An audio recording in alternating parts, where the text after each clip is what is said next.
Now, we had some stock market problems yesterday, major sell-off. This happens all the time, and then it comes roaring back.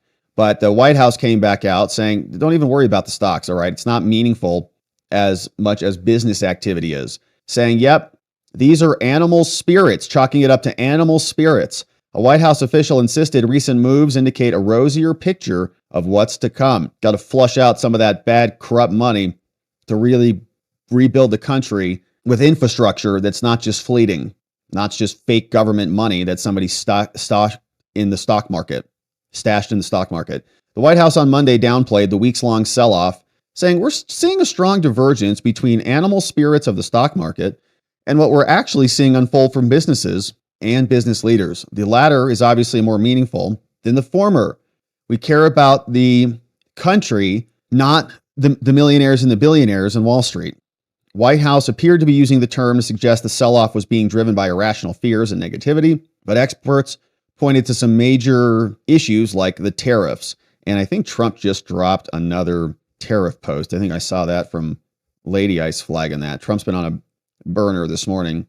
Yeah, here was one hour ago. Speaking of that, says Trump, based on Ontario, Canada now placing a 25% tariff, quote, on electricity coming into the United States, I have instructed my Secretary of Commerce to add an additional 25% tariff to 50% on all steel and aluminum coming into the United States from Canada, one of the highest tariffing nations. This will go into effect tomorrow morning, March 12th, so get ready. Also, Canada must immediately drop their anti-American farmer tariff of 250 to 390%, wow, on various U.S. dairy products, which has long been considered outrageous. I will shortly be declaring a national emergency on electricity within the threatened area. This will allow the U.S. to quickly do what it has to be done to alleviate this abusive threat from Canada. If other egregious long-time tariffs are not likewise dropped by Canada, I will substantially increase on April 2nd the tariffs on cars coming into the U.S., which will essentially permanently shut down the automobile manufacturing business in Canada. If you want to play with electricity,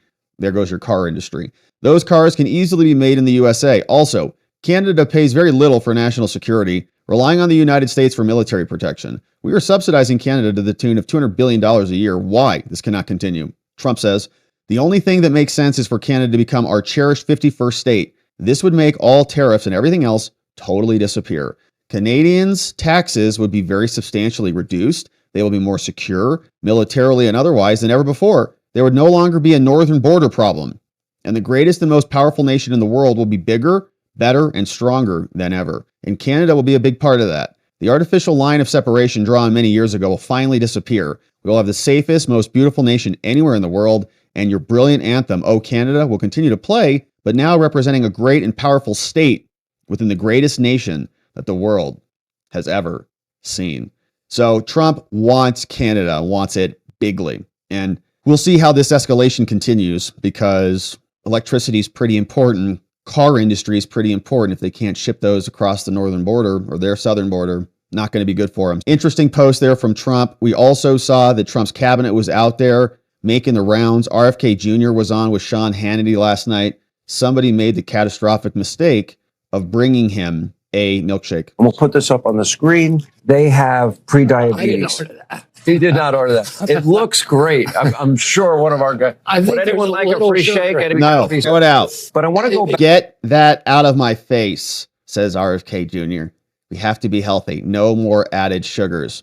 Now, Elon is also sharing some of these protests. These were protests that were taking place yesterday. And here's this person still wearing a face mask. I don't know if she's got any medical conditions or what, but this is like a caricature of the left. I think this is a real person, but she's also got a Ukraine ribbon on as well. When you wake up or when you're on your weekend and you get the fork in the road message, or you get the subsequent 5 bullets, hey, what the hell did you do, you lazy federal worker? This week, is it that someone X, the owner of X, speaks to you directly to say, what did you do last week at work? And if you answer, I am going to for you. All right, so that's about as much as we can take. And that was a lot, but that's what they sound like out there. And what's wild is they have a crowd of 50 people, and all those 50 people are like, yeah, go girl, you get it. Those emails are offensive, and we hate working or whatever. So who knows? I think it might be Pocahontas or a cousin of Pocahontas, some sort of a relative. I think they're cut from the same cloth. They all look alike. But she was out there. Elon says, I know it's so traumatic to answer an email. It's so hard. I know. Very offensive. They probably had to talk to their therapist to get over it. We also are following up on a story from yesterday. We learned that several people were fired yesterday from the Department of Justice, including a pardon lawyer. And we were reading that and we were wondering, what was that all about? Who is this pardon lawyer who got fired? Why did they get fired? What was that about? Turns out they don't like Mel Gibson. That's why they're gone. The Justice Department's pardon attorney was dismissed a day after she refused to recommend that Mel Gibson gets his guns back. Her name was Elizabeth G. Oyer. The former pardon attorney described the sequence of events as an alarming departure from long-standing practice. She posted, Mr. Gibson lost his gun rights as a result of a domestic violence misdemeanor conviction, which is sheesh. This is dangerous, she said. This isn't political. This is a safety issue, she said in an interview to the New York Times. Her account of a series of Justice Department discussions about all this also was talked about by two other people who fear retaliation. Okay. She was one of a number of high-ranking Justice Department officials who were fired on Friday, the latest in a series of moves by Trump to demote people. Someone speaking on anonymity said the disagreement over Gibson played no role in firing her. A representative for Gibson did not comment, but about 2 weeks ago, she was put on a working group to restore gun rights for people convicted of crimes. That effort has been championed by some on the right because they take your gun rights away way too easily. Others contend that doing so is a risk. So there's Liz Oyer. All right, looks like a Liz. It was an unusual assignment for the Office of the Pardon Attorney, which typically handles requests for clemency and tries to focus on people who cannot hire well-connected lawyers. Federal law prohibits, what does this say? Those convicted of crimes from purchasing a handgun, including DV, and so she has now been fired. The list was given to advisors. Todd Blanche whittled the 95 candidates down to just 9. Oyer said she was asked to submit a draft memo recommending those 9 get their guns back, but she said no, which she did on Thursday. They sent it back to me saying, would you like to add Mel Gibson to this memo? She said, no, I don't want to. 2 weeks before, they said, hey, please give Gibson his gun rights back. He pleaded no contest to misdemeanor battering his former girlfriend, paid $570 in fines. Yeah, domestic violence, they just take your guns away. Law enforcement officials at the state often fear that domestic abusers might reoffend and more. And she said, she could not recommend that Mel Gibson get his gun rights back. Several hours later, she got a call from a senior Justice Department official in Blanche's office who had been working on the issue. The official asked her, is your position flexible on Mel Gibson? She says, no, it's not. I'm not going to give him his guns. Okay, you better adjust your opinion. Okay, Gibson has a personal relationship with Trump. It's a pretty good recommendation. Might be a good idea to add him. The tone in the course of the 15-minute discussions shifted from friendly to condescending to bullying, Miss Oyer said. She said she would think about whether there was a way that she could thread the needle. She then spent sleepless nights trying to figure out how to give Mel Gibson his gun back. I literally did not sleep a wink that night. Oh my gosh, so freaking dramatic. Because I understood that the position I was in was one that was going to either require to compromise my strongly held views. It's not about your strongly held views. Nobody elected you. Ethics, okay, we've got legal ethics we have to follow, but your strongly held views, what? Or would likely result in me losing my ability to participate in these conversations. I can't believe this, but I really think Mel Gibson is going to be my downfall. It was. On Friday morning, she wrote another memo saying she did not recommend that Gibson get his guns back. Hours later, sitting in an unrelated meeting, someone came and got her. 2 security buildings says, you're gone, you're fired, get out. Hand her a letter from Todd Blanche firing her, get out. They watched as she packed up some of her belongings and she was escorted out of the building. The general feeling in her office was one of shock. I don't know why they're shocked. It's pretty obvious this was going to happen. Ms. Oyer said the entire plan seemed to disregard the type of care that the Justice Department typically uses in evaluating cases.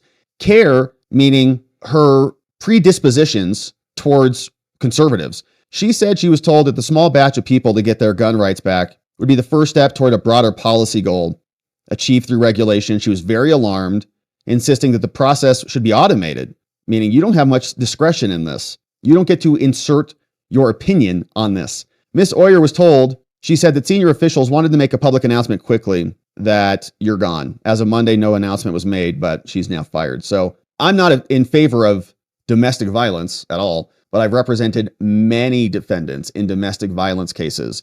And a huge portion of those, probably the majority, were just jokes of cases, a joke of a case. Okay. And in many cases, the victim was the instigator, but 9 times out of 10, the dude gets arrested. Not always. Sometimes the women are nuts and the dude is the victim, but more often than not, 9 times out of 10, the dude gets arrested. And it can be anything, not even actually physical altercations. Like you don't even have to touch somebody for it to be domestic violence. You can have a disorderly conduct / domestic violence charge just because you got into a loud argument and you disturbed your neighbors. Okay, I represented a case one time where a guy threw a bowl, not even really threw, he like dropped the bowl into a trash can. Like they were arguing something like, you don't like it? Fine. Throws it into the trash can. The bowl breaks, makes a cracking sound. Neighbors call the cops. Neighbors said they heard breaking glass in there. I dropped the bowl into the trash can and it shattered. Cops said, was it your bowl? No, it's her bowl. Oh, great. Domestic violence for criminal damage for destroying one of her bowls and criminal damage and disorderly conduct / domestic violence for misconduct, for disturbing the peace and welfare of your neighbors. Okay, that dude got arrested. It was a joke.